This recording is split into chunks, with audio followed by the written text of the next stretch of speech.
we were looking at the sunset and she was just like, this is so cool. We get to be here. This is the best life. And we're like, yeah, this is. And so the best life really came out of these moments of things could be so hard and we could be going through the most unimaginable things that we can process and yet still find the good in them and still choose to see like this can be the best. Welcome to the Be It Till You See It podcast, where we talk about taking messy action, knowing that perfect is boring. I'm Lesley Logan, Pilates instructor and fitness business coach. I've trained thousands of people around the world, and the number one thing I see stopping people from achieving anything is self-doubt. My friends, action brings clarity, and it's the antidote to fear. Each week, my guests will bring bold, executable, intrinsic, and targeted steps that you can use to put yourself first and be it till you see it. It's a practice, not a perfect. Let's get started. All right, Be It Babes, get ready because we have some amazing Be It Babes, literally, on the pod. And I mean plural. So I love these two women to the moon and back. I could have done a 2-hour interview with them. I could have done 2 different ones. We might have to have them back just because they're powerful, epic women who are extremely not just vulnerable, but also like integrous. And I mean that in that they really do say what they're doing. And they're also not afraid to tell you when they are going to change things because they've actually gone through the transformation themselves. And that's what we're going to talk about. So they're the hosts of the Best Life podcast, a podcast I've been listening to since 2019. And they started a couple years before that. Brad actually turned me on. Jill Coleman was one of our coaches for many years and still someone whose tips and strategies I still think of and use today. She's just amazing. Danny J has been a great person to learn from. She's been in coaching sessions that I've done with Jill on money mindset and also really helped us with some ideas on a couple of launches that we've been doing. And she's just a breath of fresh air with just amazing tips and things for life. So you're going to learn so much from these two women. It's going to be really, really fun. And I hope that you check out their podcast because if you like this one, you're going to like that one. And I also want you to know that you are just the most incredible people. Thank you for being here. Holy moly, I can't believe what episode number we're on. We couldn't do it without you. So thank you for sharing this podcast with a friend. And thank you for being part of the Be It family. And also, more importantly, thank you for being it till you see it each and every day. You're amazing. All right, Be It Babes. I'm super stoked for this stuff. This finally happened. I've had these two women on my list for quite some time. Part of it was me just like waiting until like I was a better podcaster. And then the other part was like, I really wanted to just highlight an amazing way. And then life gets really busy, but we finally have these amazing women, Danny J and Jill Coleman. Thank you all so much for being here. Just a quick little thing that I have to say before I have you introduce yourself. You guys, Jill, doesn't even know that when we actually first met, but I know when we first were introduced to her, and we listened to every single thing she taught in a 30-minute little training, wrote it down, ran through her amazingness, and then bought a house. So we always say this is the house that Jill built. And then we were introduced to Danny J because of Jill and her podcast. And I just love, Danny J, how you're so uniquely different than Jill, but also like the two of you are two peas in a pod. So I've learned so much from both of you and your amazing personalities. Can you tell everyone, Danny J, first, who you are and what you rock at, and then we'll go to Jill. Yeah. Well, thanks for having us on this. And I know it's been a process to get on the show. Jill and I are both definitely different, but the way in which we're the same is that we don't like to reply to emails or schedule. So we had such a challenge to figure out when to make this work. But yeah, so I started in the fitness industry and that's how Jill and I met, over a decade ago, which is really crazy. And I've had a lot of pivots in the meantime. I think a lot of us who started in the fitness industry go into coaching or personal development or mindset work because I think that when you're working with people in fitness, you realize how much mindset is such a big piece of the journey. And so over the years, I've done that. I've done a lot more public speaking and went through some big major life transitions over the last couple of years. Not that we all didn't because of the pandemic, but so in the meantime, I have just been working on the podcast, doing a little bit more speaking and doing some behind the scenes stuff, coaching other people, helping them with launches, and working on a documentary. So that's where I'm at right now. You never cease to amaze me with the different things that you do. Yeah. It's always new. Jill, can you ever tell everyone, in case they don't know how amazing you are as well, who you are and what your podcast? Yeah, just casually being like, yeah, there's going to be a documentary done about my life. I know. Okay, we'll get into that. But yeah, we need to talk about that.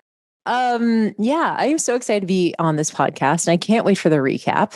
As you know, I love you and Brad and I am so excited and just honored to be here. And yeah, you and I and Brad have worked together for the last few years, on business stuff. And you and I do know that we met at, it was what, Chris and Lori Harder's event. Yeah. You were in Fast Foundations and I went and basically they were like, hey, can you come and teach? What are you excited about? And I was like, dude, I love talking about launching. And basically talked for like 90 minutes with a whiteboard, which is on brand for me. Yeah. And you followed up and you guys said, hey, I don't know if you know, so we pretty much implemented your exact, this is from like just a speaking engagement. Like you guys took it, you ran with it and you fucking crushed your next launch, which was really awesome. And then that started our relationship. So like Danny, I was in the fitness industry for a very long time, still have a hand in the fitness industry, but mostly do business coaching at this point. I love fitness, love nutrition, but I feel like I'm a little bit on the outside looking in. If I'm going to a conference, it's a business conference. So I feel like even though I still love health, fitness, wellness, I don't think you can get away from that. If you want to have a successful business, you have to take care of yourself. But when it comes to what I'm passionate about is really helping fitness and wellness pros build their online business and bringing them online and being able to create the life that they want, have autonomy, flexibility, financial freedom, all that good stuff. Yeah. Yeah. You were doing it already, obviously, when we met, but it's been cool to see how you've changed that and leveled it up and dialed even deeper into that. Okay, but the two of you together have the Best Life podcast. And I kind of want to start with that just a little bit because I've even watched that go through an evolution. What I love about talking about this show is like life isn't very linear and we all change as things go. And you guys have even changed what that podcast focuses on. So can you talk a little about what the Best Life was when it started and then how that journey has gone? The Best Life started. So Jill and I had talked about doing a podcast, I think individually and together for a long time. I think most of us have. Probably, Lesley, I'm just going to guess that when you first thought about doing a podcast to when you started was probably a big gap of time, at least for most of us. I'd say it was like a couple of years. And I think it was like, what do we talk about? What kind of podcast? And Jill and I went through some big stuff. We were both married. I think how Jill and I became really good friends was this. We met in 2013 at an event. And I remember having this we went to dinner. We knew of each other. We went to dinner and I remember we were talking and I just kept saying, me too, me too. Like, I just felt like we were living these parallel lives. We were the same age. Our husbands were the same age. We were both in fitness. And then we both kind of went to coaching fitness entrepreneurs. And we decided to meet up in Vegas and I thought we would have like a little couples trip. And she said, hey, let's just meet as girls. And she shared that her husband had an affair and they were separating. And I remember just thinking, how could anyone have an affair with Jill as their wife? Like, she's gorgeous and smart and attractive. And she could share, her thoughts on that. But literally, I think it was 8 months later, same thing happened to me. And I was really embarrassed to talk about it. And she had called me and she was the first person I told. And she said, come stay with me in California. And I was like, are you serious? Because I remember thinking, I don't know where I'm going to go. I'm going to go have to live with my parents or something. I didn't know what to do. And so I moved out to Los Angeles, stayed on her couch for a month. And we were both just kind of rebuilding our life and going through one of the hardest times we had been through together. And we had this moment, we were sitting on her balcony in Santa Monica. We were drinking wine and I'm sure crying, at least I was. And we were looking at the sunset and she was just like, this is so cool. We get to be here. This is the best life. And we're like, yeah, this is. And so the best life really came out of these moments of things could be so hard and we could be going through the most unimaginable things that we can process and yet still find the good in them and still choose to see like this can be the best. And we had some of the best times during that time. We laughed and we went through some crazy things, but the best life really was about that. And we shared that story about the affairs in our first 2 episodes. And we just kind of looked at each other and said, if this helps one person feel less alone and like we did, then we want to keep doing it. And so it started as being able to share those kind of stories, helping people feel less alone, just sharing our journey. Of course, the first few years of the best life were us being single and going through crazy dating. And now we're both in long-term relationships. And so that's really changed. But I think the overarching theme of the best life has still been helping people feel less alone, going through life transitions, how to look at them differently and change your perspective. And so that part, I think, hasn't changed. Yeah. Yeah. I'm like, why am I tearing up when you tell that story?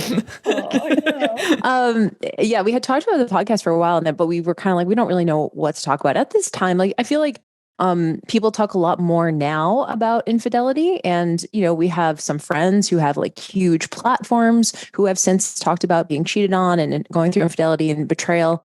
But when Danny and I started in 2017, it like wasn't like, it was kind of taboo to talk about. It was like kind of embarrassing, especially with as two people who had audiences. And both of our ex-husbands were a kind of a big part of our brand too. So there was this feeling of like, can I do this alone? Or like, how does this look? Danny had her ex-husband in some of her products.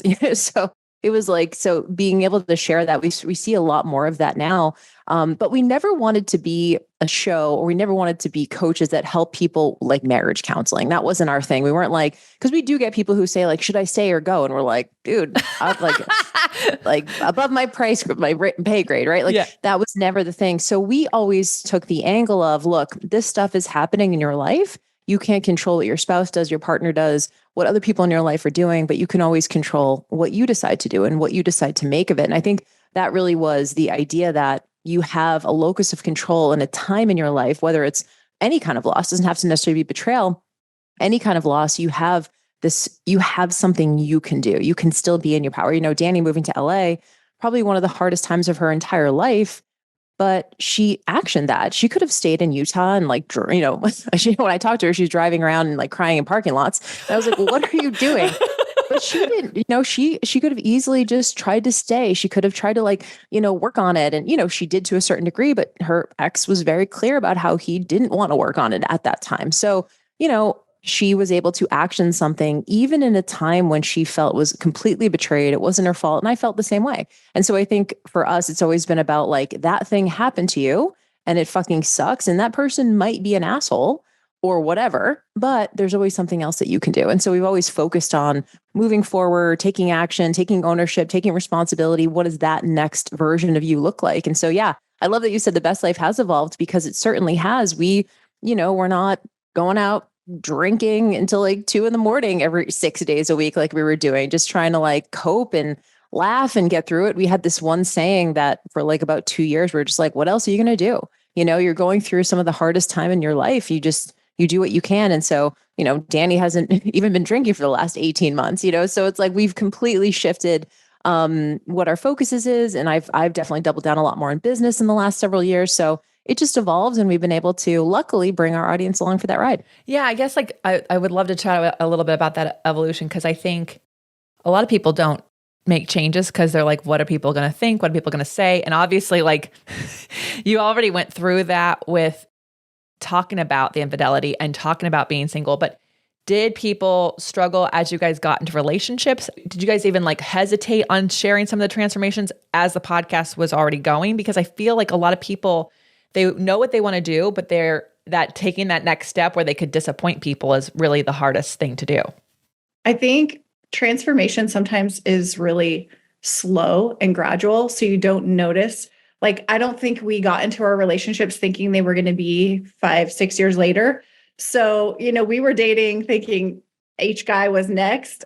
And so I think that I know that there was one review that said something about how we were different and maybe we were just checking the boxes. And I think there was a time around when my mom passed away where we'd pulled off, and just by necessity, right? I just wasn't there mentally. And then we got back to it, and it was a little bit slow going, and it has changed, but I think our audience changes too. Like Jill and I started over a decade ago. So we're not the same 25-year-olds, and our audience isn't either. So I think they also expect that. And I think our audience, if they haven't changed too, they leave and new people come in. And so we don't really notice that as much. And to be honest, it's not like we can be the same. And I don't think we should. I mean, I'm not single, just divorced Danny, and neither is Jill. And we probably shouldn't be that. And if we are, then we're not really a personal development podcast. Right.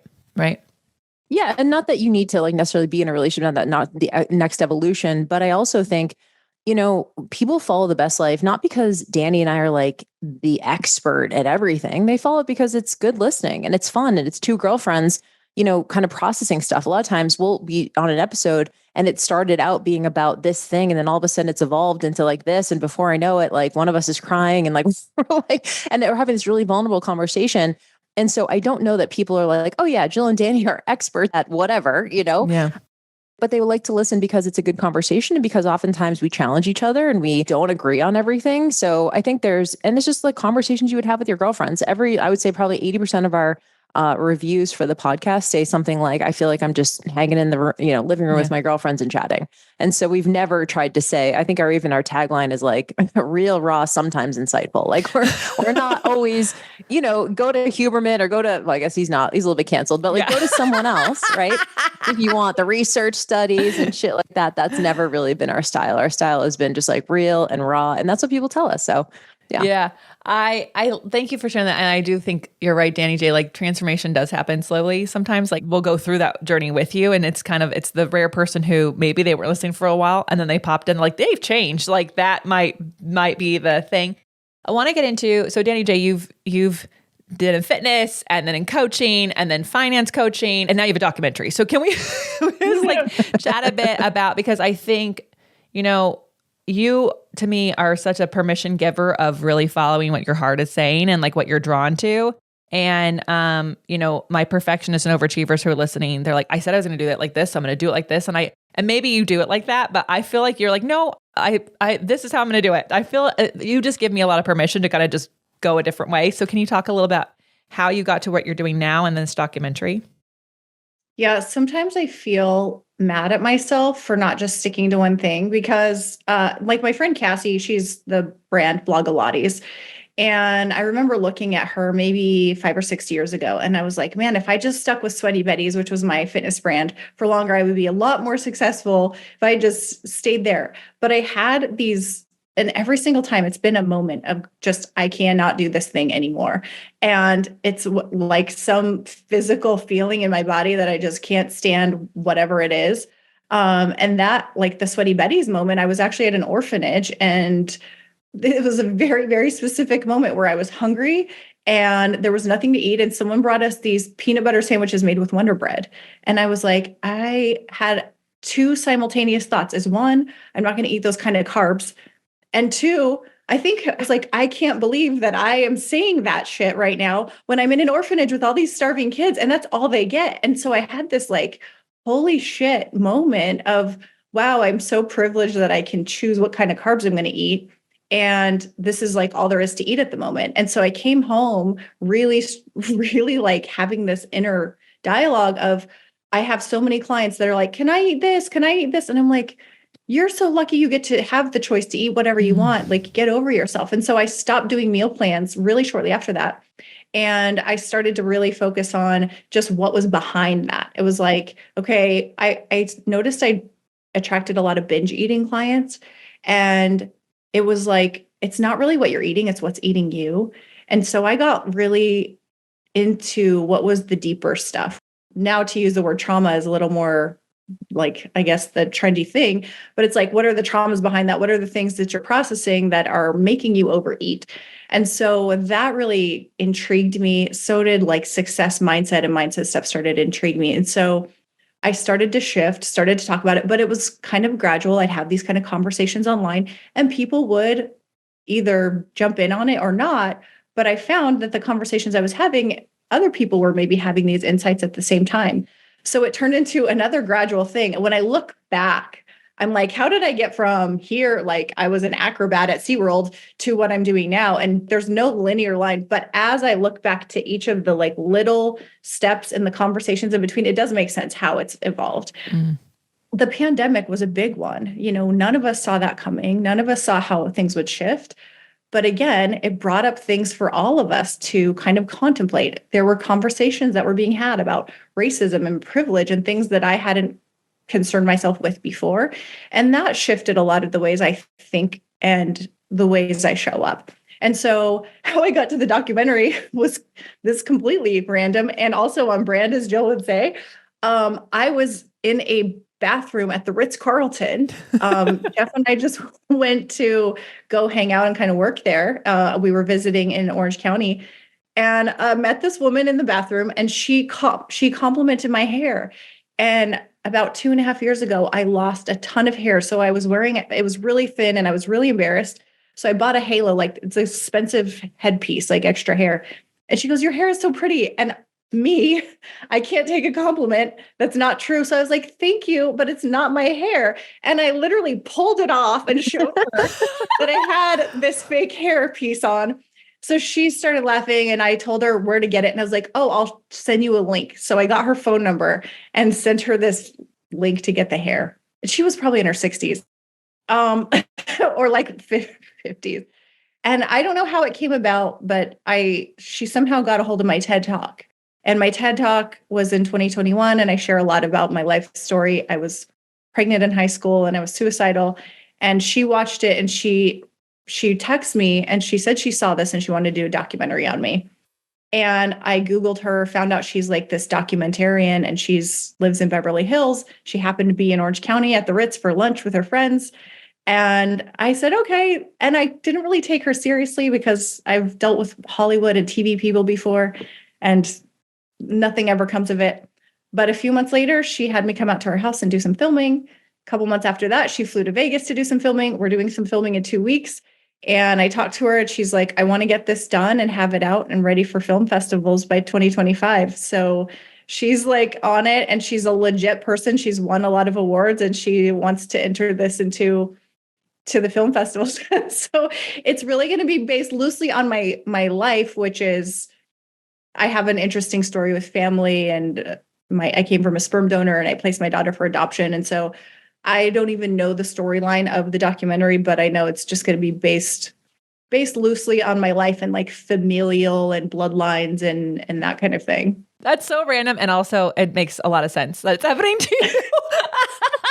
And I love those random moments. The other day I went floating and every time I float, my hair rarely gets wet. And so I don't really spend the time to shower and wash my hair because it's a lot. I'm not complaining. I'm very blessed. But the person after me is going to be half an hour late. Like it's just going to take time. So I was like, oh, it's a little wet. So I rinsed it just like in the bun, just like rinsed where I thought the salt water hit. And I get out and my hair is like dripping wet. And I'm like, but it's not wet, right? Like it's just like a little section, but it's like dripping wet. So I like did it again. I'm trying to dry it in a rush, trying to get out. And Brad's like, "There is so much salt in your hair. Like your hair, like what has happened?" I was like, "I don't know. I rinsed, like I did a little rinse. It normally doesn't get wet." At any rate, we called 5 different salons to do a hair wash. None of them were available. Went to Great Clips. I can't believe I was going to say that. I was like, I called I'm like, they can't ruin it, right? If they just wash it. They said, "Yeah." I'm like, "I'll be there in 3 minutes." I walk in, like, "You have to wait." And I'm like, I have a plane to catch. I have salt down my hair. So Brad's like, "I'm going to find someone," calls another salon. He's like, "We're going to have lunch and you're going to have your hair washed at this place in an hour." I was like, okay. He drops me off and he realizes he left his computer. At the True Food where we're having lunch and we're in Nashville. So he goes to get his computer and he's like, "Hey, just walk over. I'm at this restaurant next door." And I was like, all right, was not our plan, was not all we had planned for that day. We were going to do in front of the airport. And I go there and this guy sits down next to us and we're there for about half an hour and a woman walks by and she's like, "Your hair is so beautiful." Now, it just got washed. I didn't even let them blow it out. Like I just was like, I gotta go. And I was like, "Oh, thank you so much." And then the guy next to us, he says a compliment. We start talking. He had just lost his wife 2 weeks ago. He's like looking for a place to live. He's trying to change his life. It was the most weird thing that it's been too soon. It's been 1 week since it happened. So I have no idea what's going to come from it. I'm like, we were supposed to be there for him that day, or there's something coming from this, because you don't call 4 salons just to get a hair wash and end up leaving a computer at True Food and meeting a random person for nothing. But I find people tend to get in a rush and realize things are happening and they shouldn't be doing it. And they don't take a time to have those little moments. So I love hearing what came from that. Jill, I'm sure it's not been linear either, but I feel like, you were in fitness and then you're in fitness business and you really have been like going down the fitness business, as you said. Also, though, I remember a time when you're like, I like my business just being me and a couple other people. And I got to watch you change that. And Totally. so I want to hear more about that because you are one of the first people. After I did this podcast, I heard you talk about the as if principle. And I feel like you really live by that. And be it till you see it, it's kind of that as if principle. So can you talk about that transformation there? Yeah, I will say it has been like fairly linear. So similar to Danny, having a fitness brand and realizing, and I hate this word because it's so trendy, but like realizing that mindset is just such a huge piece of the fitness transformation. And really just me getting out of the obsessive sort of dieting. I just felt out of my integrity, like giving people meal plans and similar to Danny. So people within a couple of years of me starting Jill Fit in 2010, I was still working full time, but within a couple of years, people were like, how are you doing what you're doing? And I was like, well, I don't really know, but I guess I can like help you if you want to start a blog. So it kind of just started like that. And then over the years, I started finding myself just feeling way more interested in learning business than continuing to learn fitness and nutrition. And I still obviously value that, but I started really just going down the business rabbit hole. And it kind of became just this personal brand. I mean, where it was more of a lifestyle. People were like, oh, Jill's fitness business. Like it kind of was this big, sort of melting pot of a lot of different things. But at that point, especially going through divorce, infidelity, moving across the country, one of the things that I realized during that time was that while I didn't have control over what my spouse was doing, what he was thinking, what he was going through, I always had control over my business. Like, I had control over this thing. If I worked harder, I made more money. If I got better at it, I made more money. I was able to financially leave my marriage. And that became a huge why for me because a lot of women want to leave their marriage if they're going through something like that, but can't financially. So I remember when I decided to leave in 2015, I was driving across country from North Carolina to a new place I had gotten in Los Angeles. And the first night and I've told this story on the podcast, but the first night I was in St. Louis, and this is like the worst day of my life. I left at like 5 a.m, said goodbye to my husband at the time, and was like literally just going to start a new life. I drove 16 hours, like no radio, no music, like we're just crying the whole time pretty much. Get to St. Louis like 9 o'clock at night. And I remember being like, God, this is the worst fucking day. Like, this is the shittiest day of my life. If I can even find 5 things to be grateful for on the shittiest day, then this isn't that bad. And it was tough, but I was like, yeah. And all of it was it was like all forward facing. It was like everyone I'm going to meet in Los Angeles, the opportunities that are going to be there, what I can do with my business. And one of them was the fact that I was financially secure enough to be able to leave, and not only leave, but move to Los Angeles where the rent is crazy and all that kind of stuff. So for me, that started this whole feeling of like, this is the why in my business. We work mostly with women. So I'm like, this is where the business coaching ties in. So I don't want to be your divorce, coach. I don't even want to be your personal development coach. I want to be that person who gives you a life raft when you're in that moment where you need to make shit happen.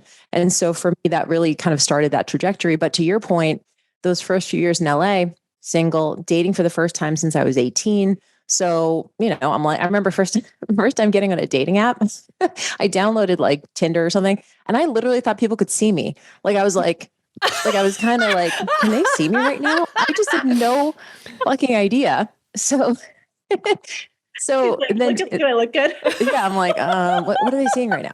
So a year later, of course, Danny moved out. And then, for a year, we just kind of fucked around. We were still working at the time, but we were trying to figure shit out. And so for me, the business was not my priority. I was like, let me just have this thing going over here, making enough money to keep it going. But it really wasn't my passion at that time. But then the pandemic hit. And at the beginning of the pandemic, it was such a strange time for online business owners because I was thinking, shit, we're not going to have any business. No one have any money. No one can buy coaching, like all these like sort of luxury, purchases are going to be out the door. The opposite happened for me. So within, I would say 6 to 12 months, by early 2021, I was up to my eyeballs in one-on-one coaching. And I had never wanted to start a business where I would just be another quote personal trainer, but be online and be on Zoom for 8 hours a day. I was like on Zoom like 8 hours a day, 4 days a week. And I remember saying to myself, Jill, you're just right back in the gym. Like this is just a different version. And at that point, I realized that I needed to scale and I needed to figure this out. I had always been just go, go, go, go, go. I had to slow down and, what's the phrase? Like take a step back, take 2 steps forward. And at that point, we started growing the team and I started really just like stepping into leadership. And you're referring to the As If Principle, which is actually a book by Richard Wiseman. I love this book so much. And at that time, I was like, all right, if I want a different business model, and at the time, my mentor was James Wedmore. He's still my mentor. But I remember I went to an event and he was speaking at it. It was our first mastermind event. And he was talking about his journey he has a $12 million business, but he was talking about his journey and he's explaining all the things he does. And I'm like, this guy has the exact same business model as me. Like he does courses, he does coaching, he does group offers, he does, all these kind of things. The only difference is he's made different decisions. I was like, he's not smarter than me. He's been maybe doing it a little bit longer than me, but the only difference is he's made different decisions. So I was like, it's like, if you think about it, it's all the same ingredients. He just has, a 7-tiered wedding cake, and I got an easy bake oven cake, right? It's sugar, butter, flour, like all the same things. Why couldn't I do that? For the next year or two, I made all of my decisions based on what would the $10 million business owner do? What would the 7-figure business owner do in this situation? So in that way, that's how I just went through and made decisions. And I didn't like making some of those decisions. So it was like, would a 7-figure business owner invest here or not? Yeah, they probably would. Would they hire someone and go through that? Yeah, they probably would. Would they outsource? Would they trust someone with this? Yeah, they probably would. Would they step into leadership here and have the conversation? Yeah, they probably would. And so I had to sort of project all of these things that I wasn't comfortable doing yet, but realizing that next version of me would do that. And so I just made the decisions based on that. And of course, like within a year, we were at 7 figures and been scaling since. So it works. Thank you for sharing that. Cause I think it's really easy for people to go, oh, they can do it. I can't do it. Like it's easier for them. And I love that you sat there and like, no, actually we just made different decisions because we all have the same ingredients.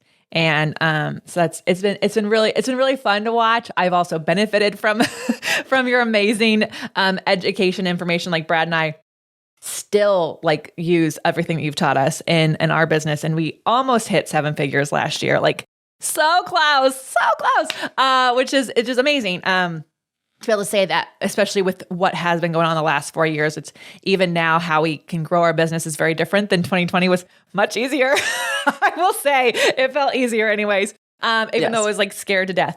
Okay. So ladies, what are you most excited about right now? Because I feel like you both have the best life that you get to do together, but you have these other projects you're doing apart. And first of all, it takes a really great communicative relationship to like be able to keep coming together. I feel like it's been really easy for you guys to have quit your co-projects several times. So what are you most excited about right now?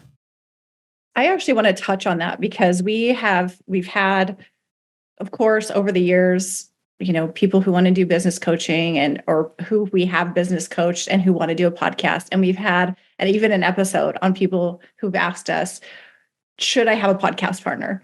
And both Jill and I have answered this no, which is hilarious because it's been such an amazing thing for us. But I think we know that what we have is really unique, but we're also very open in, like Jill has her brand and her business. I have mine. And we have also chosen to make this work. And it's not easy. It's not easy to make 2 schedules come together. It's not easy to I don't live in LA anymore. There's a lot of changes that have happened in both of our businesses and our personal lives. And sometimes when you work with a partner, and I had a business partner when I started the Sweaty Betties, and I was really excited about the brand and I had a big vision for where I wanted to go. And she was not on board with that. And then she went through some personal stuff and it fell apart. And that broke my heart. And that was one thing that I remember thinking, I never want to go in business with anyone again. And so this has been a really conscious, for lack of a better word, like conscious relationship Jill and I had. And just having the communication of going. And one thing that's great about our partnership in this is we pick up the slack when the other person has something going on, and we've also been really flexible with how the best life looks.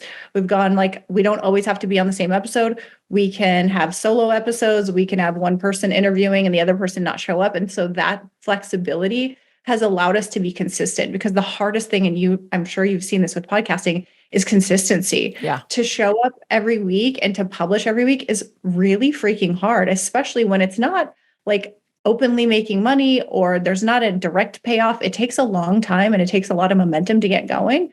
So it's funny that we say not to have a partner when I think we have probably one of the most ideal partnerships when it comes to working together. But to be honest, what I'm most excited about is just the fact that I'm fucking excited about anything again. I had a really rough couple of years. My mom passed away and then I went through some robberies and I really like got stuck in an interesting place. I would honestly say a lot of it was PTSD. And I recently started some ketamine therapy about 2 months ago. And I got on with I did like this integration session, which I didn't expect anything out of. Honestly, I've done a ton of therapy. I have a lot of different therapists. And so this was some lady that I don't know what her qualifications were. And I was kind of just rolling my eyes, but she made an interesting reflection back to me when I was sharing about some things. And she said I was in a deep freeze, and there's fight, flight, or freeze, right? When you go through, I don't know, different things. And I was like, yes, it felt like the most real thing she said, because I was really struggling with feeling stuck. And I've always been a person who can take action to do something. And yet I felt like I couldn't move. Like I couldn't make decisions. I didn't have any thoughts in my fucking brain. And it was really, really upsetting to me because the person who I know myself to be would do something. And yet I felt like I couldn't do anything. And I was very, very stuck. And so I feel like I've been moving out of that, taking baby steps, finally feeling like I have some momentum. And so there's not anything in particular I'm excited about. I'm just like excited that I feel like I have some momentum again. Yeah. I'm definitely excited about the documentary, but I am kind of tampering my expectations on that. It's just something on the side. But I have been learning a lot the last couple of years, working with different people on the back end. And so I've been really proud of myself on what I've learned and what I've built, some where I haven't been as front facing. And so, yeah, I'm just excited. I'm excited to be excited again. I think that's actually a really cool thing to be excited about, So thank you for sharing that. I think a lot of people put pressure on themselves to be excited about one particular thing. So that's really cool. I have a girlfriend who's an incredible doctor who does ketamine therapies, and it is incredible what can happen. I'm glad you went with someone. I had a friend who tried to do it on her own. Don't do it on your own, guys. Have a facilitator. Jill, what about you? So one of the things I'm excited about, so I know this is a little bit counterintuitive, but most of the stuff that I do talk about and that I'm excited about is the business stuff, especially like the leadership. I remember I would look at business owners who have like 10 people on their team. And I'm like, that's the worst. Like I want to just go to Australia for a month and no one bother me and don't want these meetings on my schedule. And of course, then I decided to scale and now we have 9-person team. But I've really gotten excited about stepping into that role. I think for a long time, I really loved being a solopreneur and being able to go from idea to implementation in like a couple of hours. And, we can still do that to a certain degree, but I have someone who's like the head of operations in the company is like, hey, I need this thing. And I'm like, what are you talking about? That's in 2 weeks. Like, what like I used to just do that right before I would do it. So it's definitely forcing me to step up as a leader. And when it comes to entrepreneurship, I know that a lot of people are like, it's so crazy. It's so chaotic. You never know what's going to happen. Or like, they feel like it's really risky. I've never been someone who has taken a lot of risks, to be honest. Like even when I left my corporate job, I still pretty much was able to like just replace what I was making in person with my online business. So I was never that person who's like, I want to sleep on my friend's couch for 6 months while I'm getting it. Like I've never been that person. I was like, I need to have cash on the side. I need to have plenty of, savings and stuff like that. But one of the things I'm really excited about is if we've just been talking about this a lot at the business, if we really want to scale, right? Like if we want to scale, for example, James went from 2 million to 10 million in a year. And I'm like, how though? Like, how did that even happen? Like logistically. And I don't think that it's possible to think your way to that level of scale. I think you have to input something different. And this is where the person development side of business comes in.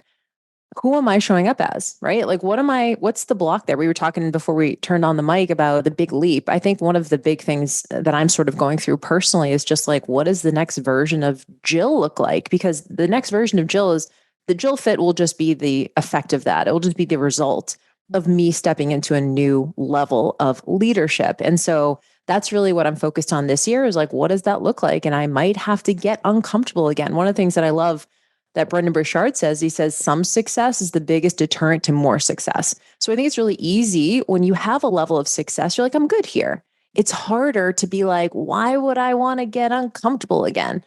And so I think for me, it's not going to be a logistical, like, okay, just more ad spend, a little more ad spend, a little more. It can't just be that. It's going to have to be a massive, ego death. It's going to have to be a massive shift. And so that's really what I think I am sort of up against. And I've been a little bit reluctant to go there, but I think that's the only way that that I can get to the next level of business. It's not going to be about more ad spend, doing the same thing, just doing it more. It's going to be a completely different version. Yeah, I understand that. I was realizing I wasn't loving the business has grown, but where I was and as the leader and Brad's the CEO of our company, but like as the visionary person, I wasn't actually spending a lot of time in the vision of the future. And so I was feeling very stuck. And I was looking at my schedule and I was like, well, of course I'm stuck. I'm working with the schedule that I had with the business that we had. And we've grown it and this schedule has to change. And so I was calling it my dream schedule. And then my one of the coaches we've worked with, Kareem, was like, so you believe dreams come true.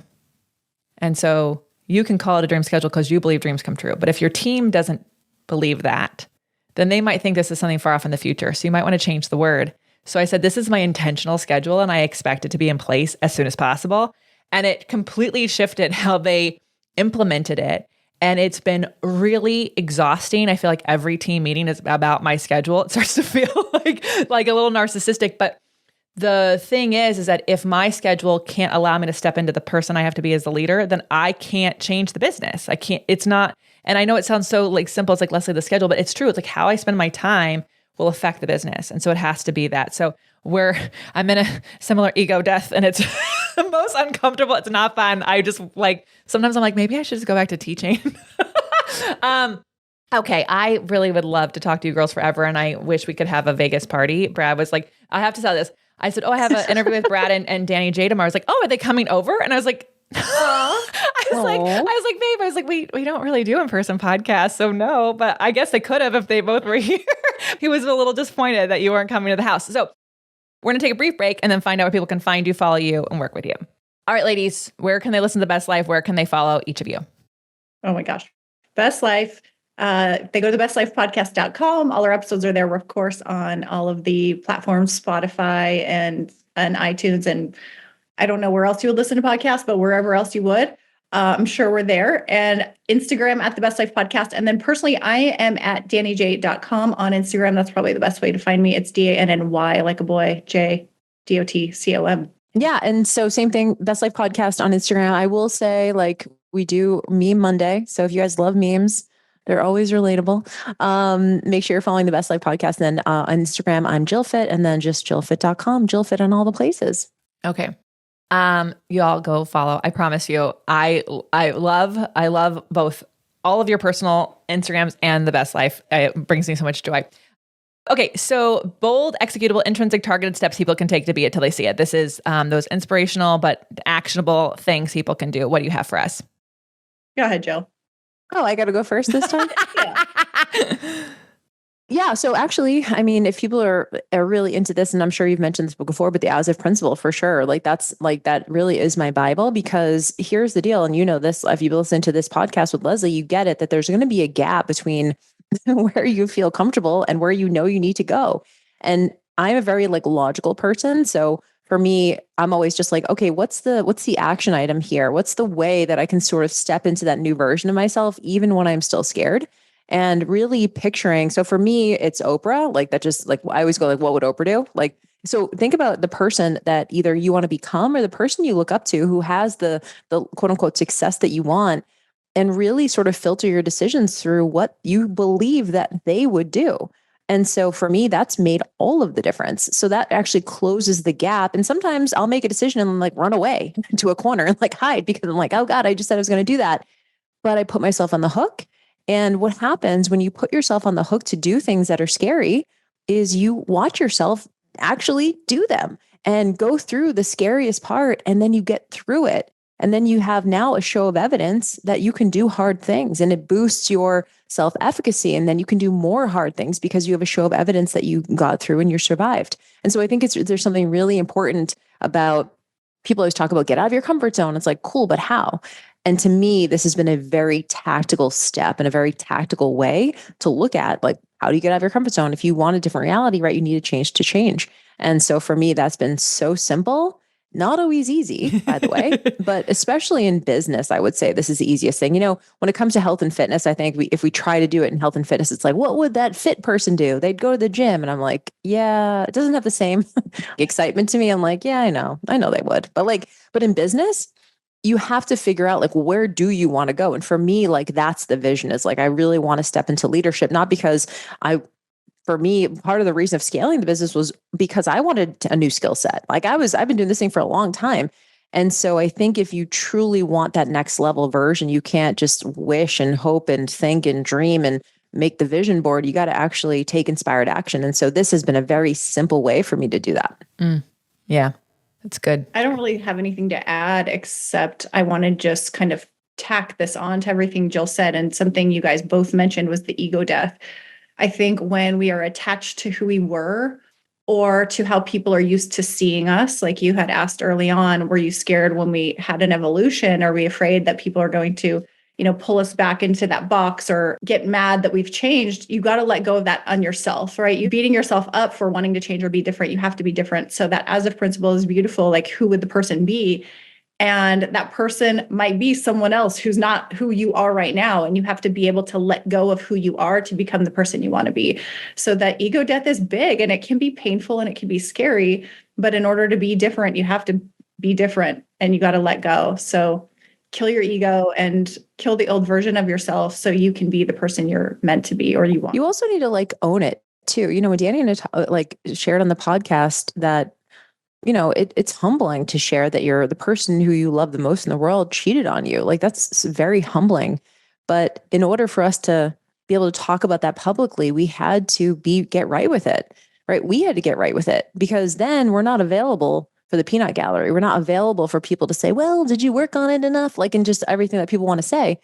And it's like, we got it. So I think there is a lot of personal development that has to happen if you do want to shift, because you go, I'm actually good. Yeah. And I'm also good with this next version. And so you own it, and then you can step into it a lot easier. Does that make sense? So for us, I wasn't going to talk about my husband's affair until I knew what the fuck I thought about it, And so I think I see people online maybe sharing too soon, or maybe just sharing for likes or attention or whatever. I think that if you're ready to take on that new version of you, you have to get right with it first. If you're constantly having to justify your choices to other people, person who needs the most justification is you. Yeah. Like, you're still not on board with it. And so I think stepping into that next level, you have to be okay, like Danny said, just shedding that previous version, and people online may see you as that person still. And you got to be like, cool, bye. Yeah. Thank you both for saying that. Tiffany Haddish wrote in her book, because she does a lot of comedy about her life, and she did a joke about her mom, and somebody heckled it or said something, was on stage, and she felt like anger, sadness, some stuff. And she realized, she's like, I'm not right with that yet. So anything I talk about on stage, I better be right with. Otherwise, the peanut gallery is going to get me.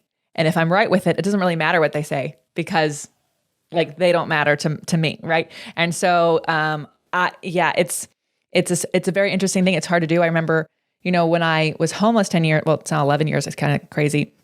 I didn't want to tell anybody that I was couch surfing, until I got to figure out what I was going through, what I needed to do, how I needed to change. And now when I talk about it, it's like, it doesn't matter if anyone were to say anything. It's like, look, that was one of the things my life came from. It was the best thing that ever happened for me. But at the time, if anyone had said anything to me, I would have probably ran back to my ex, because he did say I could live there. And I was like, I'm not living there. So I had to keep it private so that I could protect myself in that transition, that transformation. Ladies, I fucking love you both so much. You bring me so much joy. I think about you a ton. And in the true Aquarius I am, I think about you in my head and don't always tell you. So just know you are on my heart and my mind often. Thank you so much for being here. Everyone, please make sure you follow Jill and Danny in The Best Life. Take a listen wherever you listen to this podcast. And share this with a friend. Share with a friend who needs to hear it. That is one of the best ways we can help people, is just giving them that little nudge of the thing that they were talking about. We could be the ad based on the conversation you were already having. So give that a share. And until next time, be it till you see it. That's all I got for this episode of the Be It Till You See It podcast. One thing that would help both myself and future listeners is for you to rate the show and leave a review. And follow or subscribe for free wherever you listen to your podcast. Also, make sure to introduce yourself over at the Beit Pod on Instagram. I would love to know more about you. Share this episode with whoever you think needs to hear it. Help us and others be it till you see it. Have an awesome day. Be It Till You See It is a production of the Bloom Podcast Network. If you want to leave us a message or a question that we might read on another episode, you can text us at +1 310 905 5534 or send a DM on Instagram at beitpod. It's written, filmed, and recorded by your host, Lesley Logan, and me, Brad Crowell. It is transcribed, produced, and edited by the epic team at Diseño.co. Our theme music is by Ali at Apex Production Music, and our branding by designer and artist Gianfranco Cioffi. Special thanks to Melissa Solomon for creating our visuals.